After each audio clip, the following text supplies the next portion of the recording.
వస్తుంది కదా తెలుసుకోవాలి. ఎవ్రీడే మనం స్కూల్కి వస్తున్నాం కదా, మనం ఎంతవరకు నేర్చుకుంటున్నాం? తెలియని విషయాలను నేర్చుకుంటున్నామా లేదా? ఇన్ఫాక్ట్ నేర్చుకోకపోయినా ఇక్కడ నుంచి అయినా మనం స్టార్ట్ చేద్దాం. మంచి పని చేయడానికి ఏ రోజు అనేది ఏం అవసరం లేదు. మనకి ఎప్పుడు మనకు చేయాలి అనిపిస్తే స్టార్ట్ చేయాలి. తెలియని విషయాలను తెలుసుకోవడమే ఏంటి ఎడ్యుకేషన్.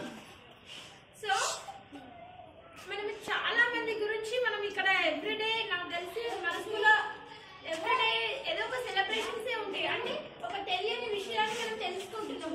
సో ఇవన్నీ మేము ఇంత అంటే సారు వాళ్ళు అంత గుర్తించుకొని మరి మీకోసం చెప్తున్నాము అంటే అది మీరు ఎక్కడ వేస్ట్ చేయొద్దు. మీరు ఫ్యూచర్ లో మీకు ఇవన్నీ ఇప్పుడు మీకు అర్థం కాకపోవచ్చు, కానీ ఫ్యూచర్ లో ఇవన్నీ మీకు తెలుస్తుంటాయి ఖచ్చితంగా. అప్పుడు అరే మా సార్ వాళ్ళు అప్పుడు చెప్పింది కదా, మా టీచర్స్ అప్పుడు చెప్పింది కదా అనేది మీకు బ్రెయిన్ లో ఒకటి ఉంటుంది. అవునా? సో మీరు కూడా రేపు ఫ్యూచర్ లో చదువు వల్లనే మనకి ఏదైనా వస్తుంది. మనం ఏది కావాలి అన్నప్పుడు పొలిటీషియన్ కావాలి అన్నా కానీ మనకి ఎంత కొంత జ్ఞానం ఉండాలి కదా. అవునా కదా? చదువు అంటే బట్టి పట్టడము కాదు. ఎగ్జామ్ కోసం మనం చదువుకొని అదేదో ఎగ్జామ్ లో మార్క్స్ కోసము మనం బట్టి అదే ఇక్కడ కాపీ టు పేస్ట్ అదే ఎడ్యుకేషన్ అంటే అది కాదు. అప్లికబుల్ అది మనకి ఎట్లా ఉన్నా సరే మనం దాన్ని ఆన్సర్ చేయాలి. ఇప్పుడు ఫర్ ఎగ్జాంపుల్ మనకి ఇప్పుడు నేషనల్ ఎడ్యుకేషన్ డే అంటే ఈ రోజు మనకి గుర్తుపెట్టుకున్నది ఎవరిని గుర్తుపెట్టుకుంటాము? మౌలానా అబుల్ కలాం ఆజాద్. అంటే ఎడ్యుకేషన్ అంటే మనం ఏదో ఒక విధంగా గుర్తుపెట్టుకోవాలి వాళ్ళని. అంటే డైరెక్ట్ మనం ఇట్లా బట్టి అనేది కాదు ఎడ్యుకేషన్.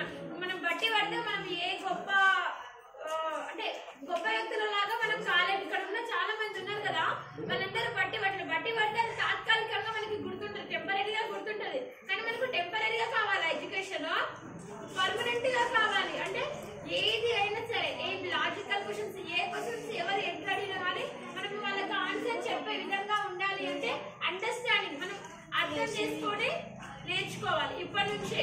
ఇంకా మీది చిన్న ఏజే కాబట్టి ఇప్పుడు అంటారు కదా మొక్కాయి వంగుంది నాన్నయ్య వంగునా అని. ఇప్పుడు ప్రతిదీ మీరు నేర్చుకోవచ్చు. ఎంత నేర్చుకుంటే మీకు మంచిగా గుర్తుంటుంది. అవునా? సో ఎడ్యుకేషన్ మనకు తెలియని విషయాలను మనము ఎవ్రీడే డే బై డే మనము లర్నింగ్ సంథింగ్ న్యూ కొత్త విషయాలను మనం ఏం చేయాలి? నేర్చుకోవాలి. ఓకేనా? ఓకే నాన్న, థ్యాంక్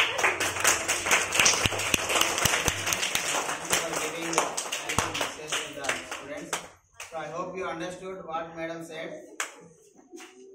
మన బర్త్డే మన ఇంట్లోనే చేసుకుంటాం, కానీ ఈరోజు మౌలానా అబుల్ కలాం గారి బర్త్డేని దేశవ్యాప్తంగా చేసుకుంటున్నాం. మరి మన బర్త్డేని కూడా ఫ్యూచర్ అట్లా చేయాలంటే ఏం చేయాలి? మనం కూడా చదువుకోవాలి, గొప్ప స్థాయికి ఎదగాలి. సమాజం కోసం we have to work for the society to make it better. So I request our honourable head master please give message on this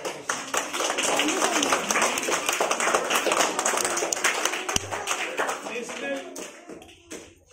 education day, జాతీయ విద్యా దినోత్సవము శుభాకాంక్షలు అందరికీ.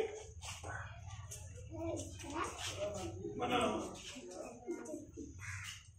స్వతంత్ర భారత మొట్టమొదటి విద్యాశాఖ మంత్రి ఎడ్యుకేషన్ మినిస్టర్ వారి బర్త్డేను పురస్కరించుకొని మనం ఈ జాతీయ విద్యా దినోత్సవాన్ని జరుపుకుంటున్నాము. మరి ఒక్కసారి చూడండి, గతానికి ఇప్పటికీ మన సమాజంలో చాలా మార్పు వచ్చింది. ఎందుకంటే దానికి కారణం చదువు. ఇంతకుముందు రాష్ట్రం ఉండేవాళ్ళు పొద్దున్న లేచినంటే ఇంత వంట చేసుకొని సద్ది కట్టుకొని చిలకలు పోయి కొట్టుకుని పని చేసుకొని గొర్రెల కష్టం వాళ్ళ పనులు వాళ్ళు చేసుకొని పాపము ఇంటికి వచ్చేవాళ్ళు. పొద్దుముఖంగా ఇంటికి వచ్చి ఏదో ఇంత వండుకొని తిని మళ్ళీ వండుకో.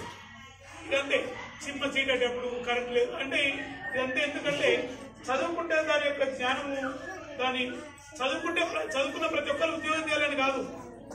ఏ పని చేసినా శాస్త్రీయ దృక్పథంతో ఒక విజన్ తోటి పనిచేస్తారు చదువుకున్న వాళ్ళు. వ్యవసాయం చేస్తారు సార్. ఇప్పుడు మీరందరూ చదువుకున్నాక రేపు మన దగ్గర ఊళ్ళో వ్యవసాయం చేసిన అందరూ చదువుకొని మంచి పీజీ అంటే డిగ్రీ పై చదువు కూడా వ్యవసాయం చేస్తే ఆయన పండించే పంట దిగుబడి ఎక్కువ ఉంటుంది. ఏ పని చేసినా కూడా ఆ పనిలో ఫలితం ఆశించిన స్థాయిలో ఉంటుంది. ఎందుకంటే ఒక ప్రణాళిక, ఒక ప్లాన్ తోటి చేస్తారు కాబట్టి. అయితే ఇంకొకటి ఏంటంటే మన అందరి యొక్క ఆశయం ఇదే, ఏ కుల వృత్తి చేసేవాడిని కూడా సార్ అని పిలవాలి. ఏ వెంకటయ్య, ఏ బాలయ్య ఇట్లా అనకూడదు. అంటే అది ఎప్పుడు వస్తుంది? చదువుకుంటూ వస్తుంది. సాకలి పని చేసినా కూడా, మంగళ పని చేసినా కూడా, కుమ్మరి పని చేసినా కూడా అతన్ని ఏమని పిలవాలి? సార్ అని పిలవాలి. గౌరవం ఇవ్వాలి. అంటే ఆ పనికి కూడా గౌరవం ఉంటుంది. ఆ పని చేయడం ద్వారా అందరికి లబ్ధి జరుగుతుంది కదా. కాబట్టి అది ఎప్పుడు జరుగుతుంది అంటే చదువుకుంటేనే జరుగుతుంది. అందరు చదువుకోవాలి. చదువు చదివించు, చదువుకోవాలి. ఆ విధంగా అయినప్పుడే కౌశిక్ వింటున్నావు నేనేం చెప్తున్నా? విఘ్నేష్, ఒకటి బాధ విషయం ఏంటంటే మీ తల్లిదండ్రులు బలంతో పెట్టి స్కూల్కి వస్తే వస్తున్నారు కొంతమంది, అందరు కాదు, అటెండ్ అవుతారు, కానీ దానికి సార్థకత చేకూర్తలేదు. ఇష్టపడి చదవండి.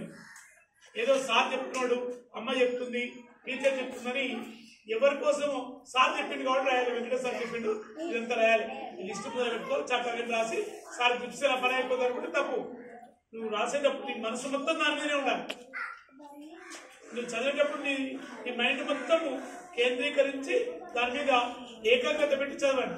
చదివినప్పుడు తల్లిదండ్రుల ఆశయానికి, మీ చదివే టీచర్ల ఆశయానికి దానికి ఒక అర్థం ఉంటుంది, పరమార్థం.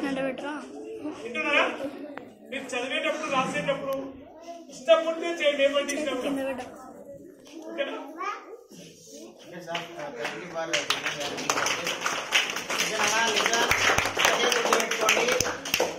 You have to remember some important points on this occasion. So November 11th is the birthday of Maulana Abul Kalam Azad. He was the first central educational minister after independence. Independence తర్వాత మొట్టమొదటి విద్యాశాఖ మంత్రి. He was the freedom fighter. So you have to remember these things. And one more thing also, so today we have celebrated National Education Day. Why? We have to know the importance of education. Education యొక్క importance మనము తెలుసుకోవాలి. Rahul so importance తెలుసుకున్నాం మనం. ఏంది? గొప్ప గొప్ప వ్యక్తులు అందరూ కూడా చదువుకోవడం ద్వారానే గొప్ప స్థాయికి ఎదిగిర్రు. మనకు కూడా ఒకటి రాజీవ్ విద్యా మిషన్ చూసినా బొమ్మ, పెన్సిల్ ఉంటది, ఇక్కడ పిల్లగాడు, ఇక్కడ అమ్మాయి కూర్చుంటది, కింద ఏం రాసి ఉంటది? అందరూ చదవాలి, అందరూ ఎదగాలి. అంటే ఎదగాలంటే ఏం చేయాలి? చదవాలి. సో కాబట్టి మీరందరూ బాగా చదువుకొని మీరు కూడా భవిష్యత్తులో గొప్ప స్థాయికి ఎదగాలని మేమందరం కోరుకుంటూ ఈ కార్యక్రమాన్ని ఇంతటితోటి